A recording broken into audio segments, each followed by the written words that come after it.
I'm the best there is at what I do. But what I do best isn't very nice. What the idea is that this dolly is their car moving. Oh, that's great. And then as it sees you, it comes to a stop. Like, what the hell is that? Hugh and I think it was X2, talked about the Japanese story, the Silver Samurai and Wolverine's love story with Mariko. Doing that, spinning that off and doing that as a standalone movie. We then went to Fox, and Fox liked the idea, they rightfully so, said you should set the roots first. Set down his origin so everybody knows who he is, where he came from, how he got the adamantium in him. The fans of the X-Men movies know Wolverine as a character who has a certain badass attitude and is a bit of a loner, but is also quite compassionate. What they don't know is where those conflicting personality traits come from. That's what Hugh and I wanted to explore in this movie. What is the origin, not just of how did he get his claws, which is a sort of plot origin, but also how did he come to be the personality that he is? I think Logan is your classic outsider. He's a man of few words. I always think Dirty Harry, I think Mad Max.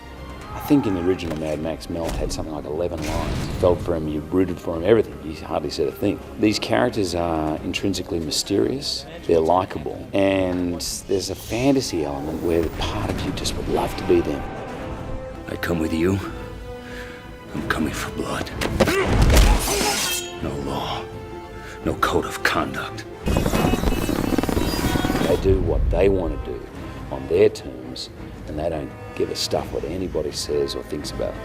I mean, there's something just incredibly attractive about that. He's a tragic hero, almost an anti-hero. You know, he has no memory, so he has no life to relate to. And the animalistic side of him is very attractive. He's fearless and therefore unpredictable. And I think as a movie character, as a presence, that's just so mesmerizing, a character that you don't know what they're gonna do. This is a beloved character precisely, I think, because he has greater emotional range than many other traditional comic book characters. The origin story, certainly for a superhero, is incredibly important because it shows the audience who they were before they are this legendary character.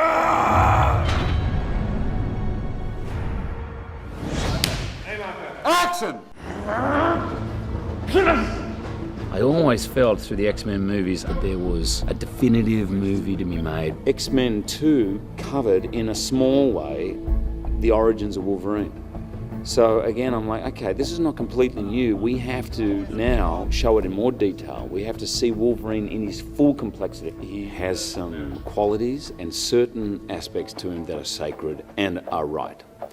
Number one, he's badass. And I don't think in X-Men 1, 2, or 3, we've had moments, I don't think he's been badass enough.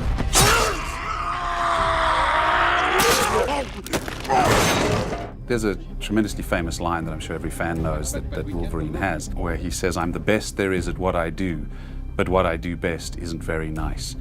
And I found that line particularly intriguing. A sort of superhero with a certain degree of self-loathing and uncertainty about his nature. I feel he's a little deeper and darker in this movie than he was in the other three. He's a very serious killing machine.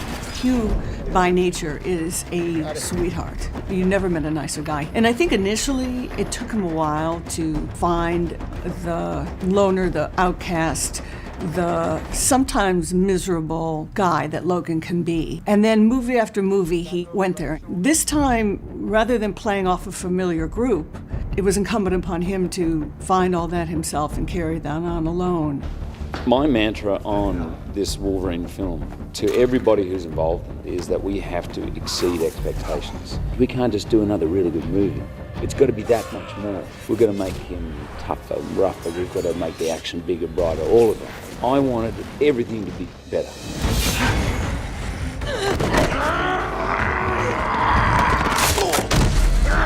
With all the X-Men films, because I was doing a project before, I never felt that I'd quite got what I wanted. I'd never had him looking exactly as I wanted him to look. I always had this image in my head that didn't seem to appear when I watched the final film, and I wanted him to look a little frightening.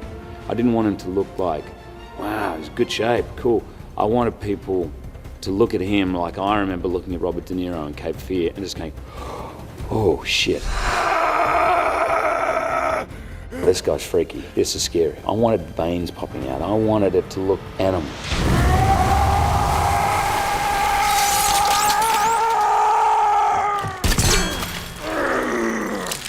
We were talking about his diet and what he went through, and he said he was just waking up at 4 in the morning to have a protein shake. So he'd fix the shake before he went to bed, and he'd set his alarm, and he'd wake up and drink the shake, go back to bed, and then he'd have to wake up at 5 or 6 to work out, and he'd work out, and he'd come home, and he'd have like 12 egg whites and wheat toast, and that was the meal he got to look forward to for the day, because it's the only time he could have bread. Very, very, very dedicated. Chickens, lots of steak, and all different types of protein shakes, lots of training. Trying to make myself as strong as I can is important. The other thing that's really important is to not be injured, because you've got to do a lot of physical stuff in the film. It had to be very functional. Action! The amount of discipline that he brings, he would rehearse with us for 2.5 hours a day, and that would be after he would hit his gym routine in the morning, and then he would do cardio at night. The type of training he did in the gym, the lifting, was incredibly hard. Now the routines that we put him through, the choreography routines, I would have to give my stunt doubles and my stuntmen an hour break afterwards because I would whip them like dogs. Hugh would walk out of there with a towel and a protein shake and be like, "See you tomorrow, mate." He learns choreography and retains choreography better and faster than anyone I've ever worked with. And he was faster than 90% of the stunt guys we had him working with. That guy is an incredible athlete. He did 98% of his own stunts. He did all of his own fighting, everything. The only thing that he didn't do was the high flying and hard hitting wire work. It's hard to play these kinds of characters unless you have some sense of the physicality. He doesn't shy away from anything. He mixed it right up, and that feral quality that he went after, such a deep commitment to the character that's part of who he is. You know, if Hugh could shrink himself down a foot, he would.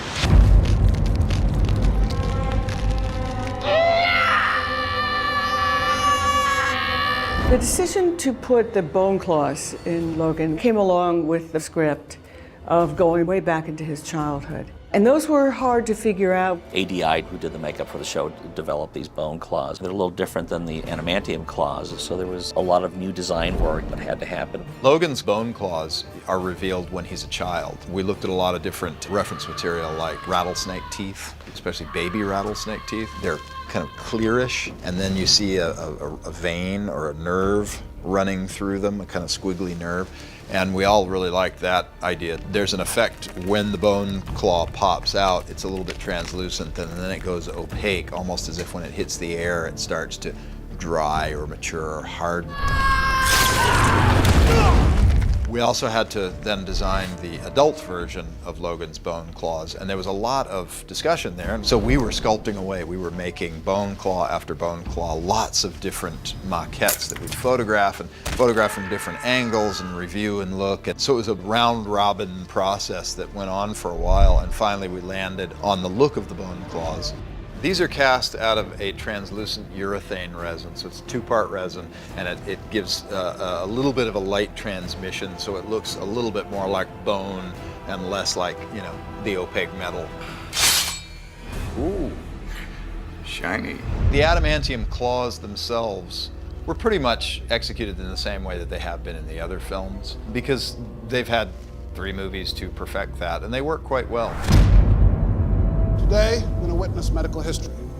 Today, we're going to create Weapon X. We decided that we should make the Adamantium Tank resemble the Adamantium Tank that we're all used to, but different than how we showed it in X-Men 2. We showed it a little shinier, a little cleaner, a little more experimental, a little more scientific, as opposed to the tank that Logan stumbles upon years later, which is all decrepit and filthy, and that's when Stryker explains a bit of what happened to him. I know that the production design in there is not exactly the same as in the other X-Men. The reason for that is that just from an overall design point of view, I felt I could get more out of reconstructing that set because a lot more happens inside that Adamantium Tank set than happened in the earlier movies where they were just quick flashbacks. So I felt we needed more space, more volume. I needed people on different levels to look down on the tank. Whereas what happens in the other movie is it's kind of flashbacks to him in a tank. And the world around it, therefore, didn't have to be as elaborate. So it was decided pretty early on that we would take the liberty of, he's at Alkali Lake, here's our version of Alkali Lake. Designing the mix of the three metals that make adamantium was high on his list, so you actually see them mixed together to form the metal, and it's a hot process. We have these big devices that are over Wolverine that basically drill into his skin and inject the bones and so forth of the adamantium. Hugh actually was lying in this tank with a little breathing apparatus, and the effects guys pumped in air and so forth to make the water look turbulent. The rigs themselves, they were all machined out of metal and so forth. They actually moved in. We didn't have needles on them because it was just too dangerous to have all these needles sticking into Hugh in the water. So we added those digitally later. And the close-ups, the needles in the head and so forth are all done in post. So when he first comes up out of the water, once he gets his adamantium, his body's driving these needles out of him, and he's healing rather rapidly. He gets shot in the head by Agent Zero, and for the first time, you see the adamantium under his skin.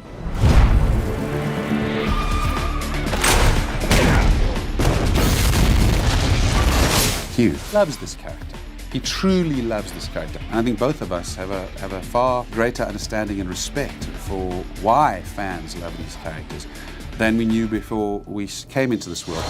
If someone told me that when I did X-Men 1 or the audition for X-Men 1 there'd be a Wolverine movie, I probably would have laughed. I remember getting these sides and they had Logan's claws come out, snicked, S-N-I-K-T.